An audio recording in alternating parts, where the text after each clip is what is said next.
Selamat pagi, Assalamualaikum warahmatullahi wabarakatuh. Salam sejahtera untuk kita semua. Sekarang kita berada di Taman Wisata Alam Gunung Tangkuban Perahu. Perkenalkan, nama saya Erda. Saya mulai 2011 sudah bekerja di tempat ini sebagai security yang bertugas untuk menjaga kawasan Taman Wisata Alam Gunung Tangkuban Perahu. Baik untuk kawan-kawan dari channel Edi Hermansyah. Nah, sekarang kita sedikit membuka tentang legenda dari mulai sebelum terbentuknya Tangkuban Perahu sampai menjadi seperti saat ini sekarang. Jadi zaman dahulu kala hidup seorang ratu, anak dari seorang raja. Raja tersebut bernama Sungging Perbangkara dan mempunyai anak yang bernama Ibu Ratu Dayang Sumbi. Dan Ibu Ratu Dayang Sumbi mempunyai seorang suami yang disebut dengan Situmang, yang bisa merupakan wujudnya seperti anjing hitam. Dan dari pernikahannya tersebut mempunyai seorang anak bernama Sangkuriang. Dan Raden Sangkuriang pun tidak mengetahui bahwa seekor anjing hitam tersebut yang setiap hari menemani ia berburu ke hutan, menjaganya setiap hari, adalah sosok dari ayahnya sendiri. Oleh sebab itu, pada suatu hari Raden Sangkuriang pergi berburu ke dalam hutan bersama Situmang. Dan pada saat itu Raden Sangkuriang merasa sangat kesal karena tidak mendapatkan buruannya. Lalu Raden Sangkuriang membunuh anjing tersebut dan membawa hatinya untuk pulang menemui ibunya, yaitu Ibu Ratu Dayang Sumbi. Ibu Ratu Dayang Sumbi pun tidak mengetahui bahwa Ati itu adalah Ati dari suaminya sendiri, karena Raden Sangkuriang mengatakan bahwa yang dibawanya itu adalah Ati dari seekor rusa yang telah dia tangkap. Setelah memakan Ati tersebut bersama Raden Sangkuriang, kemudian Ibu Ratu Dayang Sumbi menanyakan keberadaan Situmang.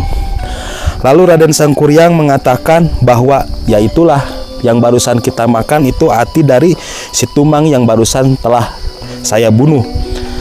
Dari situ Ibu Ratu Dayang Sumbi merasa sangat marah sekali dan memukul kepala Raden Sangkuriang dengan gagang centong dan menimbulkan bekas luka di kepala daripada Raden Sangkuriang.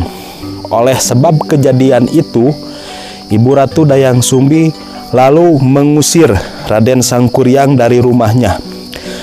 Dari mulai sejak itu Raden Sangkuriang berkelana mengelilingi atau mengikuti langkah kakinya kemana saja, dan sampailah Raden Sangkuriang beranjak usia dewasa.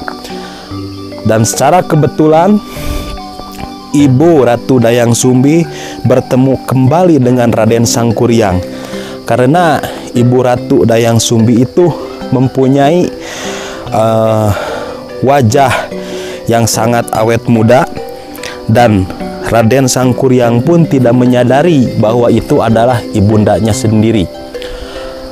Hari berhari, waktu berlalu, Raden Sangkuriang terus bersama-sama dengan Ibu Ratu Dayang Sumbi, dan mereka pun saling jatuh cinta karena mereka pun sama-sama tidak menyadari bahwa mereka itu adalah seorang anak dan ibu.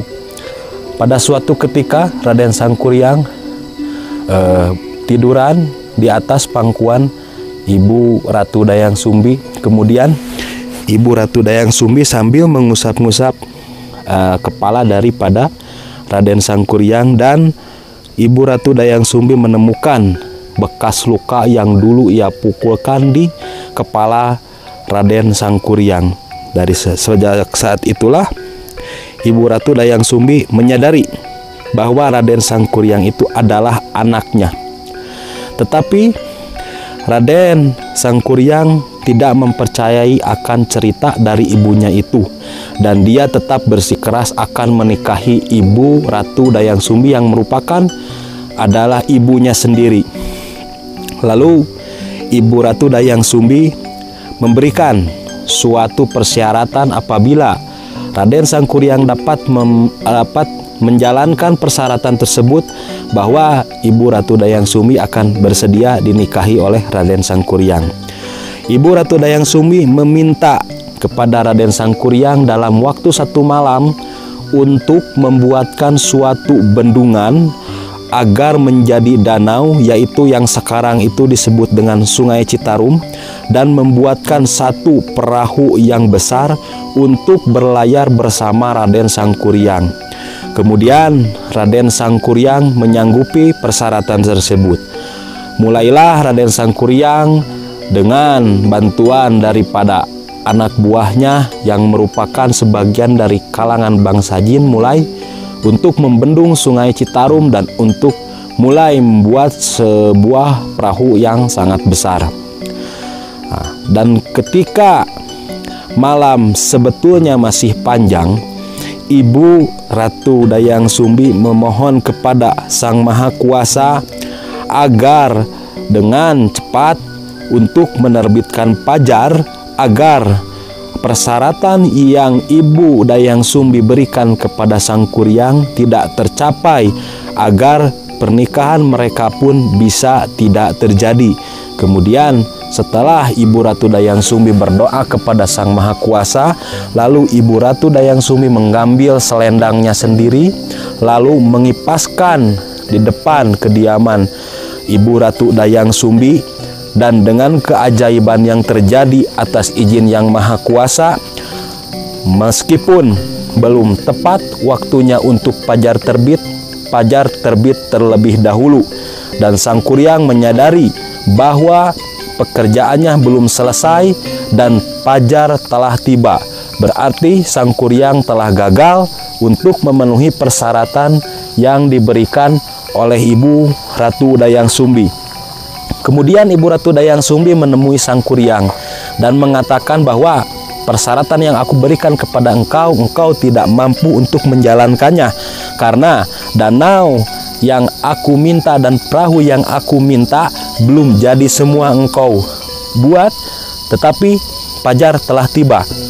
Kemudian dengan sangat marahnya Raden Sangkuriang menendang perahu yang hampir saja jadi dibuat olehnya. Beliau tendang sekencang mungkin, dan perahu yang besar itu terlempar dengan sangat jauh, dengan perahu itu mendarat dengan posisi yang tengkurap. Karena waktu yang sangat lama, kemudian perahu yang terbuat dari kayu itu mengeras, tertimbun tanah, tumbuh pepohonan, dan terbentuklah yang sekarang disebut Gunung Tangkuban Parahu.